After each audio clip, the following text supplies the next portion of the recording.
Okey, bismillahirrahmanirrahim. Assalamualaikum warahmatullahi wabarakatuh. Salam sejahtera, selamat petang. Apa khabar warga Facebook? Jadi alhamdulillah anda bersama-sama lagi dengan saya pada petang ni. Hari ni hari Isnin 14 hari bulan September 2020. Petang yang mendung dan hujan. KK petang ni hujan lagi. Hujan. Jadi alhamdulillah kita bersama-sama lagi selepas berapa hari kita tak jumpa daripada hari Jumaat. Hari Jumaat hari tak jadi. Saya minta maaf sebab ada masalah teknikal dengan Dr. Syarmina. Jadi kita terpaksa tangguhkan sesi tu. InsyaAllah kita akan panggil dia balik dalam masa seminggu dua ni. Anda tahu dia dah dapat settlekan dia punya technical issues. Jadi kita boleh bersama-sama lah. Okey. Jadi terima kasih kepada yang menunggu. Saya nak cuba komen dulu. Boleh dengar ke tidak dengan jelas, boleh nampak ke tidak muka saya dengan jelas. Komen anda dari mana, tolong like, tolong love, tolong tekan love dekat situ banyak-banyak. Tolong share, tolong follow, tolong like, tolonglah buatlah apa-apa yang patut.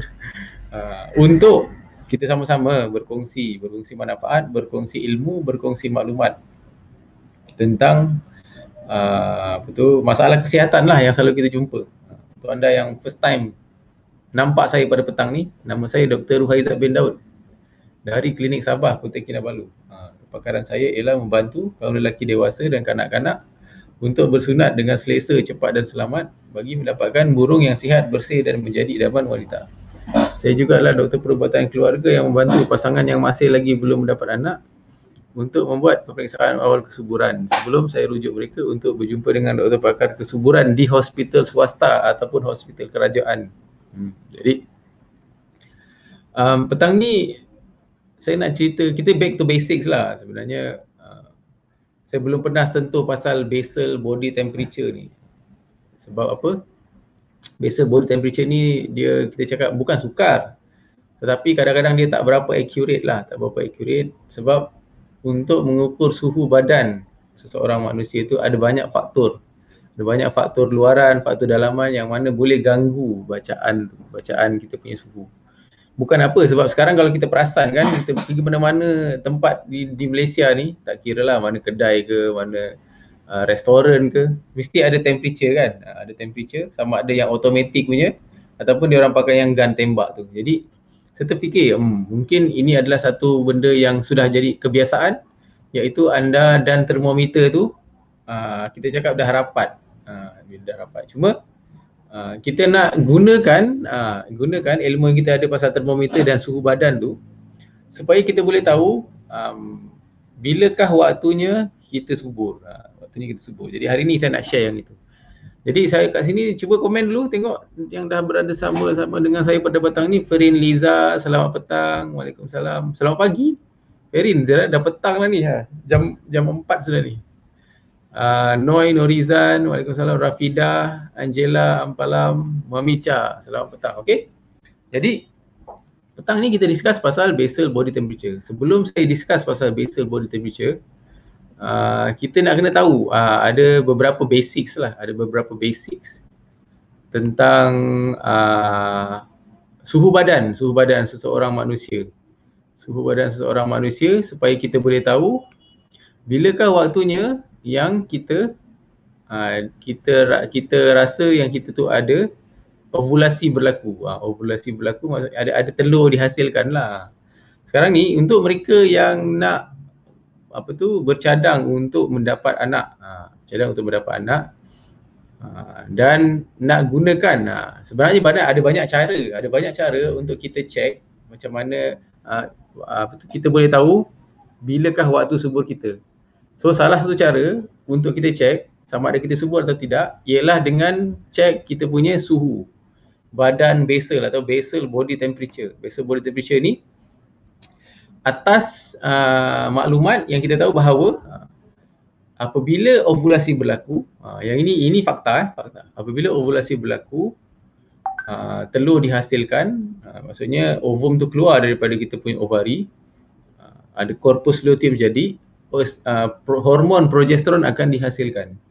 Apabila hormon progesteron dihasilkan, dia akan menyebabkan kita punya body temperature ataupun suhu badan basal kita akan meningkat 0.4 hingga 0.5 darjah Celsius daripada base. Kita nak tahu basal body temperature kita yang biasa untuk manusia yang sihat. Sebab tu kalau kita pergi ke mana-mana, kita pergi ke mana-mana kedai bila check kan temperature, selalunya dia di antara 36.1 sampai 36.4 sampai 36.7 begitu. Jadi itu adalah temperature, body temperature yang normal, 36.1 sampai 36.8 begitu. Okey. Jadi kalau sekiranya anda pergi check anda punya temperature lebih kurang 36 point lebih tu, itu maksudnya normal, okey. Cuma apabila anda berovulasi menghasilkan menghasilkan ovum keluar je daripada kita punya ovari, dia menetas lah, bukan menetas ke? Bertelur. Lebih kurang lah. Dia keluar daripada kita punya ovari, hormon progesteron akan dihasilkan. Jadi hormon progesteron ni akan menyebabkan kita punya temperature tu akan naik. Temperature tu akan naik dan dia punya naik tu akan menyebabkan kita punya basal body temperature dia naik lebih kurang 0.2 hingga 0.4. Wah, ni teknikal ni. So dia boleh naik sehingga 37.1 macam tu, 37.1 begitu. Okey.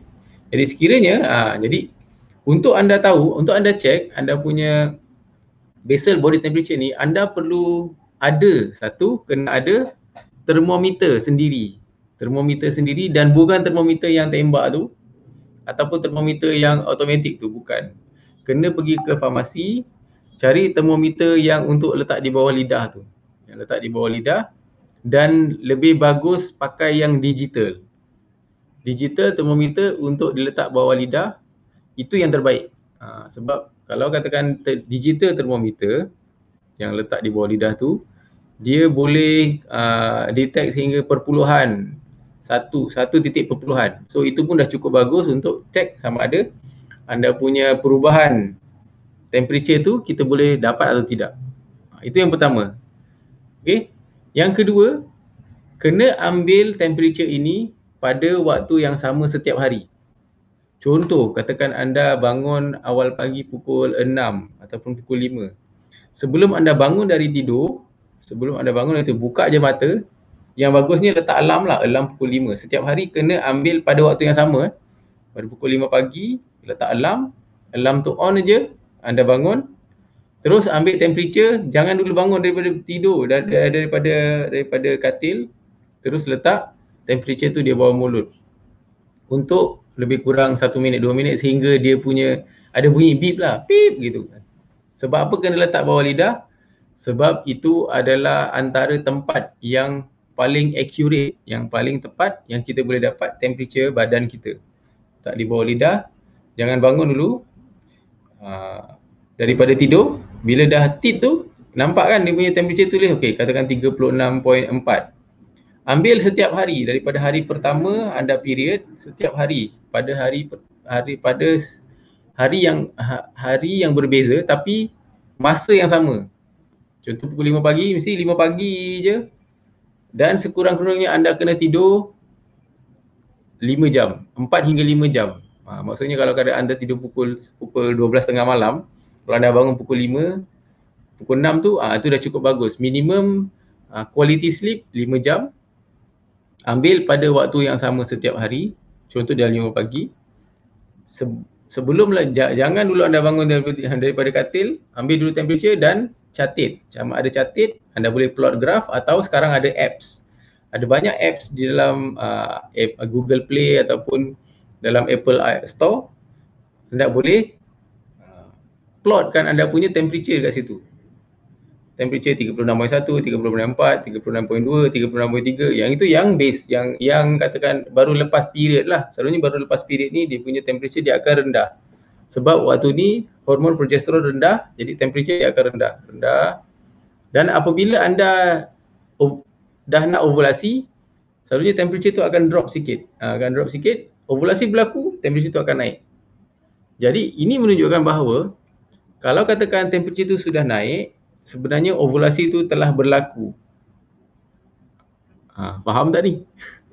Kalau katakan temperature tu stay daripada hari pertama sampai hari ke-30, maksudnya tak ada ovulasi berlaku. Ovulasi berlaku hanya apabila temperature tu naik. Begitu. Okay, saya tunjuk graf lah, saya tunjuk graf untuk memahamkan anda punya pemahaman ni ya. Ni. Okay, ini adalah contoh plotting. Kita plot lah, kita plot kita punya temperature. Kalau tengok dekat sini dia start daripada hari pertama. Hari pertama ni maksudnya ini hari pertama, boleh nampak kan? Sekejap saya check tengok. Okey ngam, boleh nampak. Hari pertama period tengok dekat sini dia punya temperature dia lebih kurang 36.7, 36.6, lepas tu naik 36.8, 37, 38. Jadi dia punya yang ini pada follicular phase fasa 14 hari pertama untuk 30 hari punya cycle. Dia punya temperature dia basal dia mesti di bawah 36.8. Okey. Bila ovulasi berlaku je pada hari ke-14 ni kita naik. Nampak? Dia punya temperature boleh naik sampai 37.3. Dia sebenarnya bukan demam. Tapi disebabkan oleh faktor dipengaruhi oleh hormon progesteron yang dihasilkan daripada corpus luteum yang telah pecah dan menghasilkan ovum. Jadi maksudnya bila ini temperature anda naik sebegini, waktu ini adalah sebenarnya kalau ikutkan yang bagusnya 1 hari ataupun 2 hari sebelum anda punya temperature naik tu ialah waktu itulah yang sebenarnya anda ovulasi. Waktu tu anda dah boleh bersama-sama dengan suami untuk berusaha untuk mendapatkan zuriat. Okey. Dan temperature ni akan terus naik. Dia akan terus naik tapi dia akan turun kembali ke level basal base ni sekiranya persenyawaan tak berlaku. Sekiranya persenyawaan tak berlaku, dia punya temperature dia akan turun balik ke base selepas lebih kurang dalam 10 hari begitu. Okey? Kalau katakan anda mengandung, temperature dia akan terus maintain. Dia akan terus maintain begitu. Dalam 37.2, 37.3, dia akan maintain. Lepas tu mungkin anda cek air kencing positif ataupun anda punya period untuk bulan yang seterusnya ni tak ada. Jadi inilah basal body temperature. Waktu ini adalah waktu yang paling kita cakap sesuai untuk anda cek. Dan gunakan termometer yang begini, rupanya yang begini ya. Yang letak di bawah mulut, di bawah lidah. Jangan beli yang tembak tu, yang tembak tu tak accurate, susah sikit. Sebab yang ni dia lebih accurate, letak di bawah lidah. Kalau nak accurate lagi, letak di dalam rectum. Rectum ni kita punya dubur ataupun letak dalam vagina. Tapi saya tak berapa galakkan untuk guna tu. Boleh guna letak bawah lidah je. Sebab anda sendiri yang guna kan, jadi anda tahu. Okey? Okey, boleh faham tak? Saya tengok dekat sini, siapa lagi ni? Ferin Liza, tengok dia gelak. Risa Neri dari Tawau, terima kasih. Ina Z dari Terengganu, terima kasih. Kasih Mazlin. Maizatul Ayub, topik sengaja buat ni OPK plus BBT. Ya, OPK nanti kita cerita yang kita cerita hari lain lah. OPK sebenarnya saya dah cerita sebelum ni, tapi saya tak ingat bila. InsyaAllah kita akan ulang kaji balik. Jadi basal body temperature.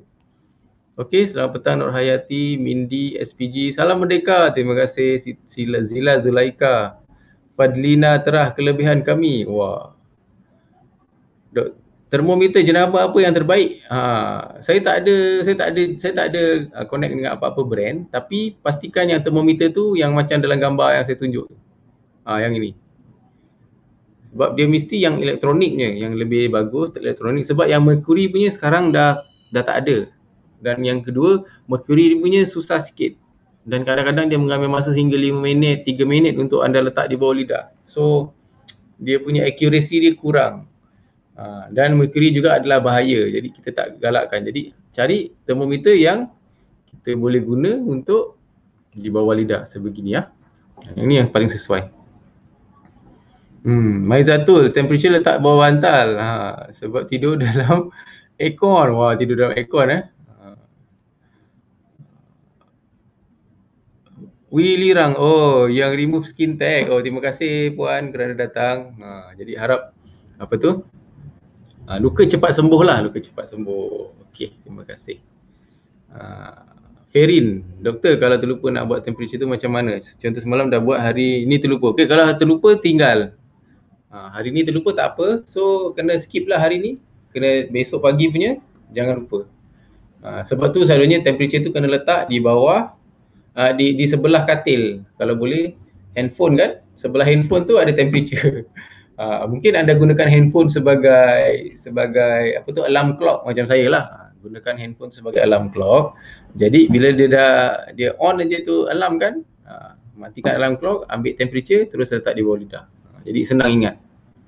Sebab itu yang ada saya punya patient yang buat lah, dia bagi tahu itu yang lebih mudah lah. Jadi jangan dulu bangun bergerak banyak, sebab kadang bila dah bergerak banyak, dah pergi kencing, dah bangun kan, bila dah bergerak, biasa body temperature tu boleh berubah.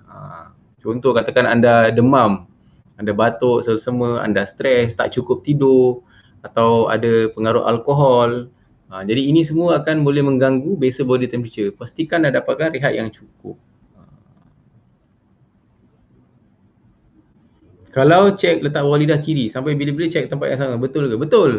Ini sangat-sangat betul. Kita nak kurangkan variasi pada bacaan. Jadi kena buat pada rutin yang sama setiap hari untuk sebulan. Kadang-kadang dalam bulan pertama tu kita belum boleh nampak dia punya pattern.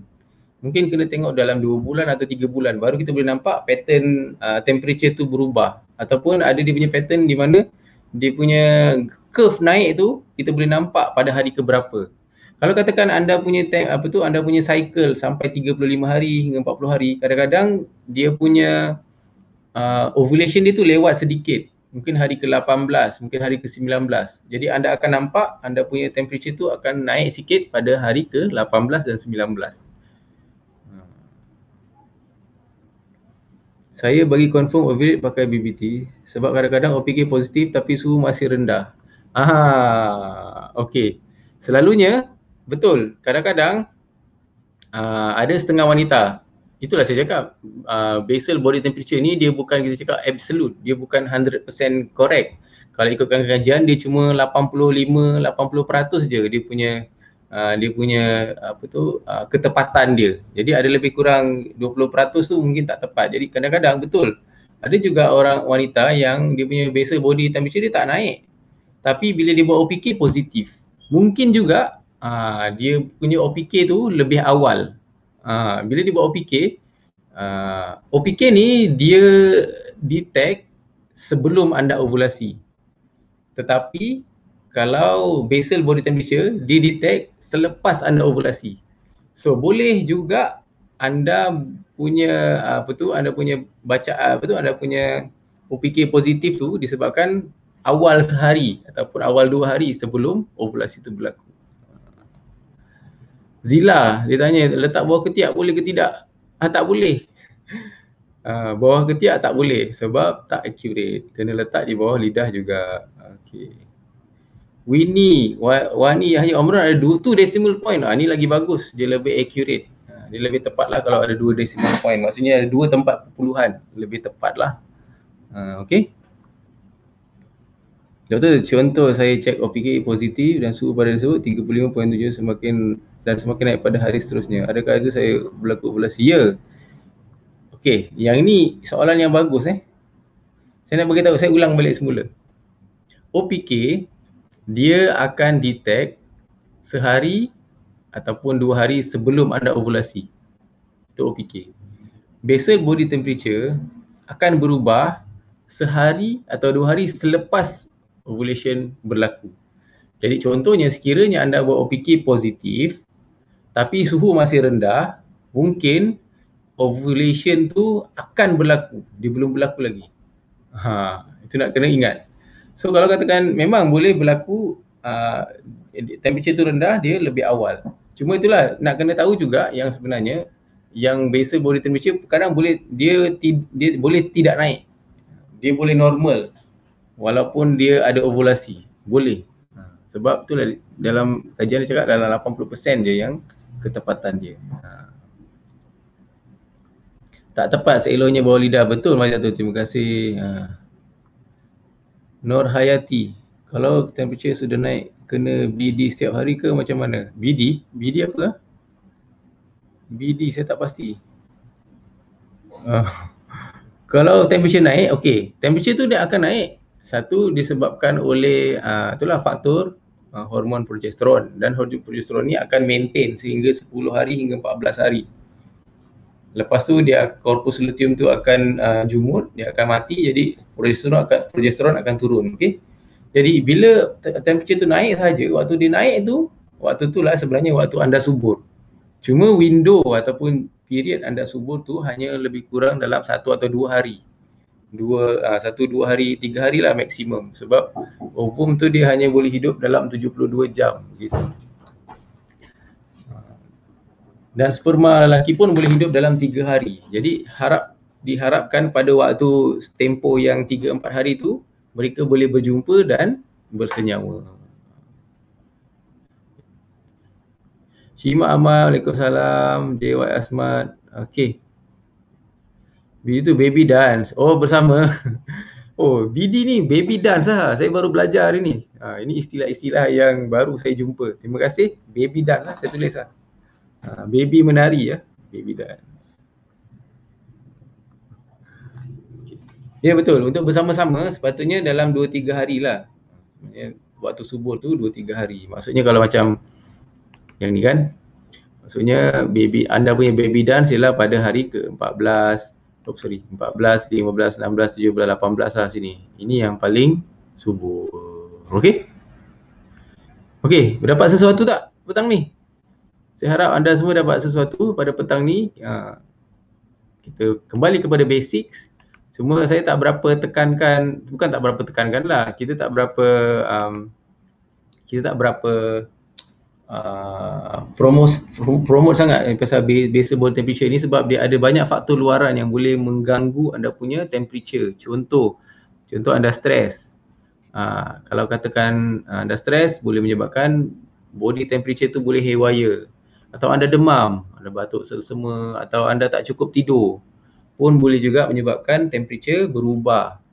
Okey. Atau anda dah bergerak banyak pun boleh juga menyebabkan basal body temperature tu berubah walaupun waktu pagi. Okey. Saya tengok dekat sini apa lagi. Sekarang saya double check itu kita punya ni. Lepas tu bila dah tahu kita punya temperature tu, tolong buat carta. Kalau ada carta lagi bagus, tak ada pun anda boleh cari banyak sangat apps sekarang. Apps untuk plot anda punya temperature supaya boleh tahu, kita boleh nampak dia punya pattern tu yang penting. Okey. Accurate way, okey sudah. Active at night, okey sudah. Detect frequency, okey sudah. Right after ovulation, okey.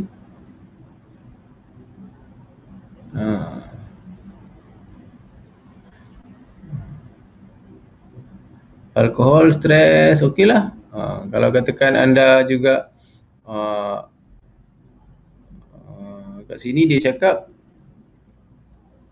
kalau anda measure dia, anda ukur dia pada tempat yang berbeza. Contoh mula-mula hari ni letak bawah ketiak, memang salah lah tu. Lepas tu besok je kita letak dekat bawah lidah, memang tak accurate. Maizatul cakap istilah TTC. Okey lah, TTC. Faham. Yang ini memang istilah mereka yang ingin berusaha untuk mendapatkan zuriat kan. Terima kasih. Maizatul cakap dapat 4 kali cycle OPK plus BBT dengan cara fahami keadaan badan. Ya betul. Kadang kita belum boleh dapat kita punya gambaran kita punya kesuburan diri sendiri dalam masa sebulan. Mungkin perlu beberapa cycle, 3-4 cycle kadang baru kita boleh nampak. Boleh download apps, ada banyak apps, betul. Asnida, Aiman. Selain BBT dan OPK, keluar macam putih telur, lendir, subur tu tanda subur juga ke? Okey, yang itu dah masuk dalam, ini dah masuk cervical mucus. Cervical mucus saya akan sentuh pada hari lain lah. Jadi sebelum saya harap anda semua dapat sesuatu lah daripada apa yang saya kongsi hari ni. Kalau untuk cervical mucus, selalunya dia yang cair tu, yang cair. Kalau anda punya mucus tu keluar cair, waktu tu yang anda, kita cakap anda subur, Kalau katakan dia berketul-ketul, berbiji-biji, selalunya waktu tu belum subur. Selalunya waktu yang subur ialah waktu yang dia punya cecair yang keluar tu warna jernih, dan bila kita letak di jari tu dia macam putih telur tau, putih telur yang jernih telur tu, itu cair begitu. Kalau dia kental, berbiji-biji tu yang dan kering, yang itu tidak subur. Yang tu sebenarnya ada satu lecture lain. Saya dah plan untuk lecture next time lah, kita cerita pasal cervical mucus pula. Okey. Kita sudah 25 minit. Jadi sebelum saya akhiri saya punya presentation, saya cuma nak share, kalau anda dah tengok dan nampak dekat kita punya FB page saya ada letak pasal ada satu sesi bersama-sama dengan saya lah, private online session lah bersama saya, dengan ini atas kerjasama daripada Tourism Productivity Nexus dan Malaysian Productivity Corporation. Diorang datang approach saya untuk involve dalam medical tourism, yang mana kita akan share kita punya expertise untuk mereka yang nak dapatkan private online session. Yang ni saya tunjuk saya kasih remove ni dulu. Stop screen, share screen balik. Jadi untuk anda yang rasanya nak join, boleh je join. Yang ini ialah private online session saya. Boleh nampak tak?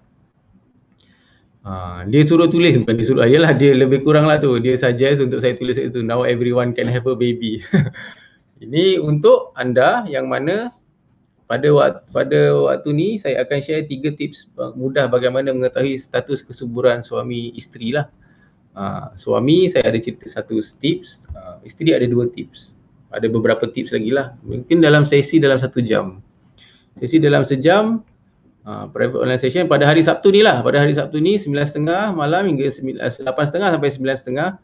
Saya cuma nak kongsi dengan 30 pasangan sahaja. Kalau katakan anda masih lagi belum mendapat anak atau anda baru berkahwin, anda tak tahu macam mana nak cek anda punya kesuburan sendiri di rumah sebelum jumpa dengan doktor, mungkin waktu ini sesi yang sesuai untuk anda.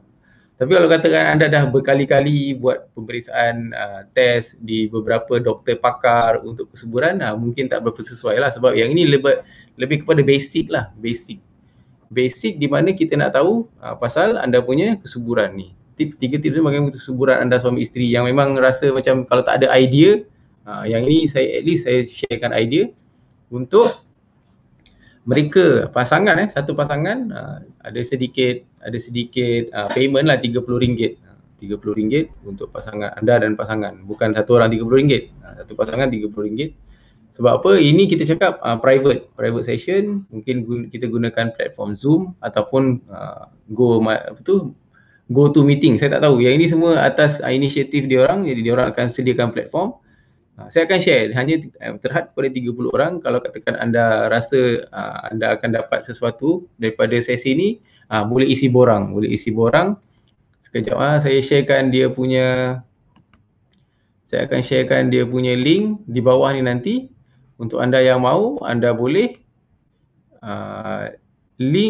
klik pada link tu dan isi. Klik pada link tu dan isi dia punya form. Isi form untuk saya copy link untuk register dahulu, sebab kita takut kalau terlampau ramai kan susah juga nak handle. Jadi kita hanya limitkan kepada 30 orang sahaja ataupun 30 pasangan sahaja, supaya ada sesi private lah, Kalau katakan anda nak tanya soalan, anda boleh tanya soalan, boleh bercakap dengan saya waktu tu. Kalau waktu live ni hanya boleh type je kan anda punya soalan. Jadi waktu tu insyaAllah saya boleh bantu. Jadi hopefully ini sesi dapat memberi manfaat lah kepada anda dan pasangan. Mana tahu daripada apa yang kita belajar waktu sesi ni memudahkan anda untuk mengetahui anda punya status kesuburan suami isteri sebelum anda pergi berjumpa dengan doktor pakar lah. Jadi sebenarnya Bukan juga nak kata tak bagus jumpa doktor, tapi ada setengah lelaki, ada setengah couple yang segan, yang malu. Jadi mungkin ini adalah benda-benda awal yang anda boleh buat di rumah sebelum anda jumpa dengan doktor pakar di hospital. Mana tahu hanya dengan gunakan tips ni boleh dapatkan, boleh mengandung. Jadi tak perlu nak jumpa dengan doktor pakar. Okey? Jadi saya harap sesi petang ni dapat memberi anda manfaat. Tolong like, tolong love, tolong share, tolong follow dan like Klinik Sabah punya FB page. InsyaAllah kita akan jumpa lagi besok petang pada waktu yang sama lebih kurang dengan topik yang berbeza. Okay, jadi sekian, terima kasih. Assalamualaikum.